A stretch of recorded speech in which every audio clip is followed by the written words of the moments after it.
পৃথিবীর মহাসাগরগুলো আজ প্লাস্টিক আর আবর্জনায় ভরে গেছে। কিন্তু আশ্চর্যের বিষয় হলো যে প্লাস্টিক বর্জ্যকে আমরা পরিবেশের জন্য সবচেয়ে বড় হুমকি বলে মনে করি, পৃথিবীতে কিছু অত্যাধুনিক ফ্যাক্টরি সে আবর্জনাকে বিলাসবহুল মার্বেল পাথরে রূপান্তরিত করছে। সাধারণভাবে আমরা সমুদ্রের প্লাস্টিককে শুধু ভেসে থাকা বোতল বা ছেঁড়া জাল হিসাবে দেখি। এর বাইরে এই বর্জ্যের তেমন কোনো ব্যবহার আমাদের চোখে পড়ে না। কিন্তু আধুনিক রিসাইকেলিং প্রযুক্তিকে কাজে লাগিয়ে অনেক কোম্পানি প্রতি বছর কোটি কোটি ডলার আয় করছে।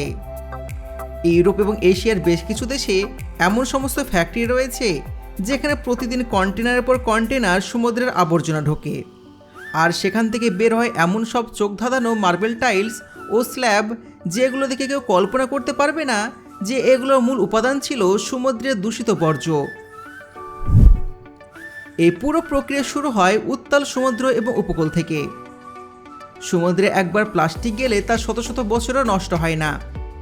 আগে এই বর্জ্যগুলো সমুদ্রের বুকে পড়ে থাকতো বা মাছের পেটে যেত, কিন্তু এখন এই চিত্রটা একেবারে আলাদা।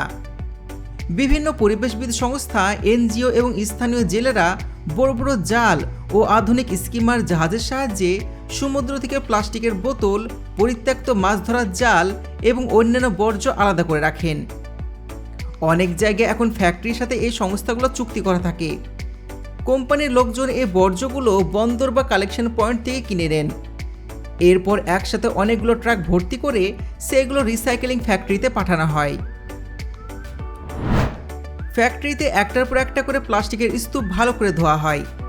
প্লাস্টিকের গায়ে লেগে থাকা লবণাক্ত জল, বালি, শ্যাওলা আর সামুদ্রিক রাসায়নিক পুরোপুরি ধুয়ে ফেলা হয়। ধোয়া শেষ হলে কনভেয়ার বেল্টের উপর দিয়ে বর্জ্যগুলো ধীরে ধীরে সামনে এগোতে থাকে। এরপরে শুরু হয় বাছাইয়ের কাজ। সমস্ত প্লাস্টিক একই রকম হয় না। কিছু প্লাস্টিক শক্ত এবং নির্দিষ্ট রং, এগুলোকে বলা হয় এ গ্রেড প্লাস্টিক। আবার কিছু প্লাস্টিক একটু নরম, পুরাতন ও মিশ্রণ রঙের থাকে, এগুলো বি গ্রেড হয়ে থাকে। ফ্যাক্টরির কর্মীরা আর আধুনিক সেন্সর মেশিন একসাথে কাজ করে প্লাস্টিকের ধরন অনুযায়ী আলাদা আলাদা লাইনে ভাগ করে দেয়। তখন বাইরে থেকে দেখলে বোঝার উপায় নেই যে এই দুর্গন্ধযুক্ত বর্জ্যগুলো আসলে কতটা মূল্যবান।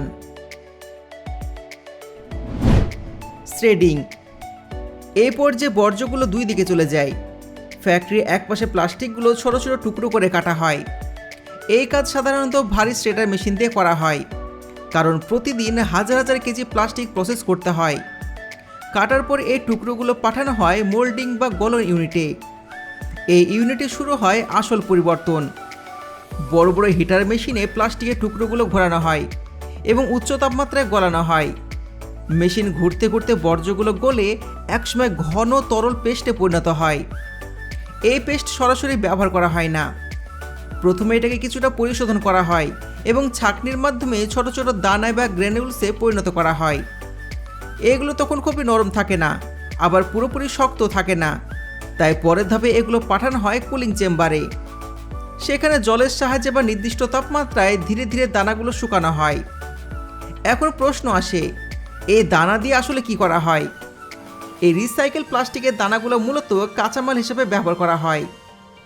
অনেক কোম্পানি এই দানাগুলো কিনে নিয়ে নতুন করে সুতা বা প্লাস্টিকের বোতল বানান।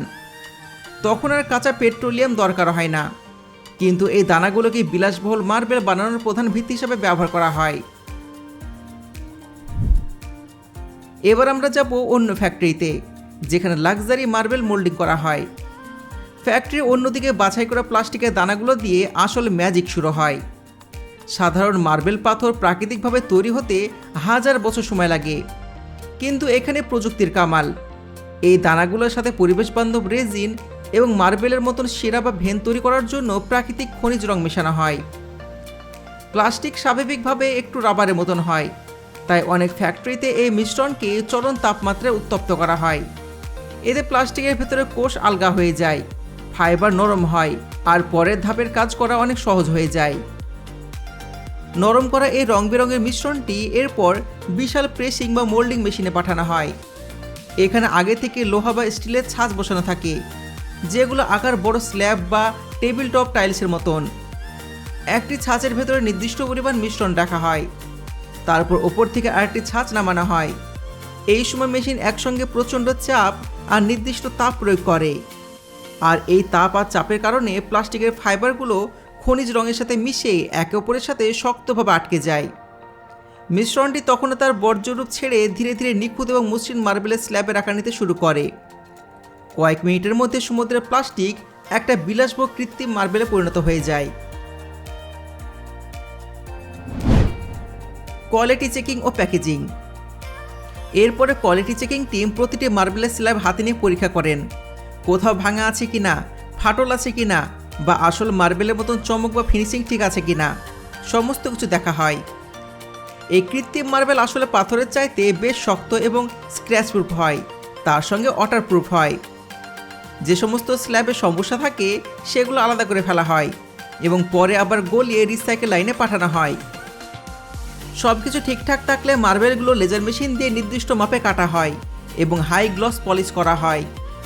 এরপর নির্দিষ্ট সংখ্যায় টাইলস বা স্ল্যাব গনা হয়, ফোম দিয়ে সুরক্ষিত করে প্যাকেটজাত করা হয়।